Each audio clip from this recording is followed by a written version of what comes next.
Hello, and welcome to the debut vlog of Reverie with me. I'm Lori, your resident vlogger. Reverie with me is a business dedicated to promoting and supporting indie authors. The goal is to introduce you to some fabulous writers out there for books that you may not have discovered yet. You'll find release day vlogs, cover releases, and so much more. So stay tuned, and in the meantime, you can find us on Facebook and Twitter. Today, I'm excited to introduce you to a brand new author via a cover release, and also one of my favorite poets, also known as the greatest poet alive, G.P.A. James Gordon. So stay tuned and enjoy. Once upon a time, I was sitting in front of my computer as usual, and this message box popped up. It said James Gordon. James Gordon. I wasn't really familiar with him. I had networked with other authors in the past, and I imagined that he was just one of those that was trying to get on the radio show I was doing in the past. So I read his message, and it very humbly stated, "Greatest poet alive," and telling me all of the reasons why I should have him as a guest on my radio show. I thought, here's this big black guy who is claiming to be a poet of a book called Revenge of the Orgasm. Revenge of the Orgasm? What on earth is that? So I decided I'd explore it a little bit further. And boy, did I explore. James Gordon is a phenomenal poet.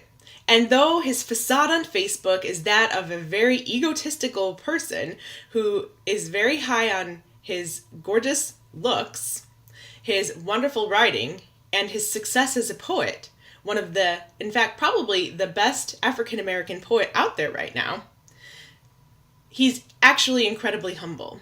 He's worked very hard to get where he's at, and he is very talented. So at the end of this vlog, you will have the opportunity to see some of the links that of performances that he has done, and hopefully, maybe if you're in the Chicagoland area, you'll be able to stop by and see him live. I know I am very excited for that opportunity. So sit back and listen for just a minute, or 3, while I recite one of the poems that he has in Revenge of the Orgasm. Hopefully, you enjoy it as much as I did. After dinner, the walk was down Michigan Avenue. Without provocation, she told him that she enjoyed dinner, spending time with him. He answered, but, knowing full well there was more to her declaration. Pausing, then starting, her voice told him that nothing further would come of them. Stopping near Water Tower Place, he wanted more clarity, asked her if that meant no kisses.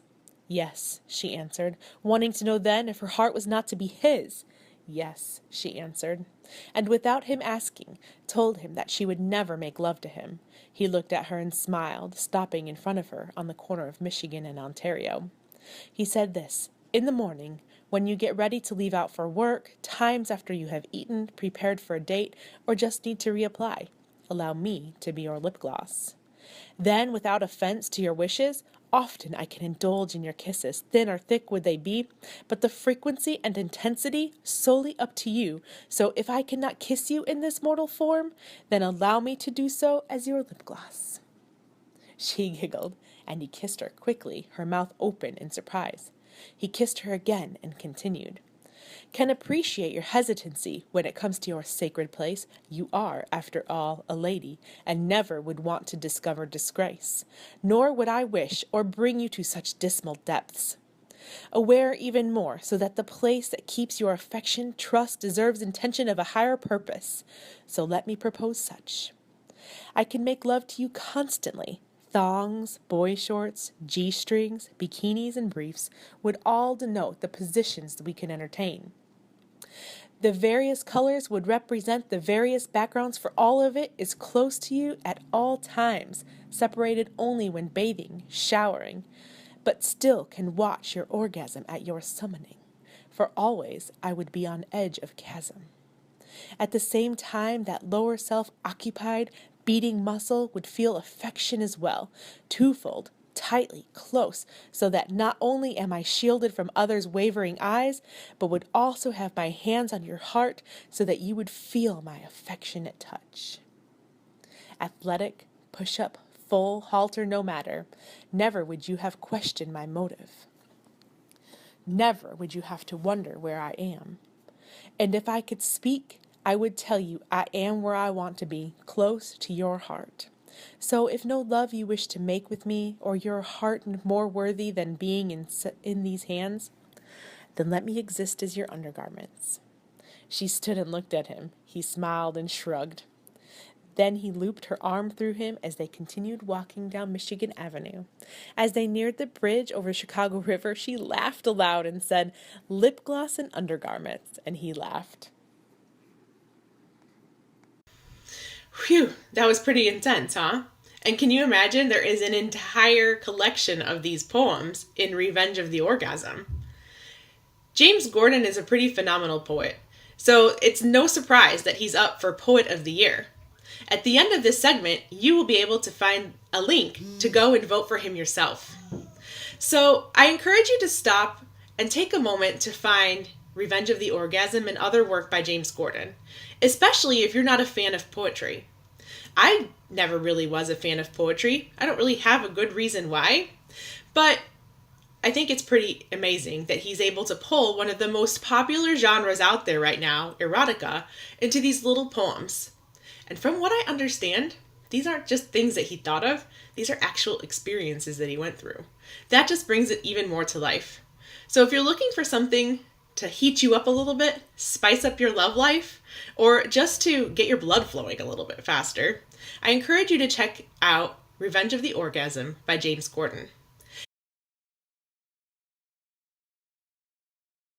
So now that you're all heated up, it's time to introduce you to a brand new author, Reverie. Red's collection of spicy stories will be out later this summer, but she decided that today would be a fantastic day to debut her very first cover. And boy, is it hot. So take a look at this cover and then go read some of James' poems, and you should be pretty set for a spicy weekend. Enjoy!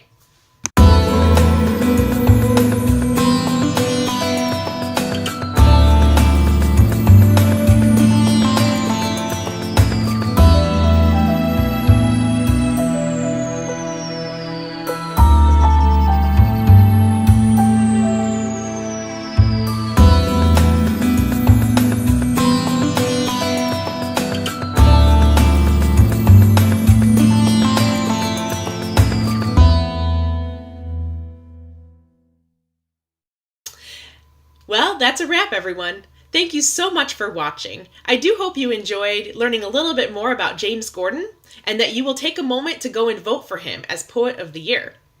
And I hope you enjoyed the spicy cover release by Reverie. Both of those things combined should definitely set you up for a spicy weekend. Thank you again for watching, and I hope that you'll tune in again as we introduce you to some more phenomenal authors. Have a wonderful holiday weekend.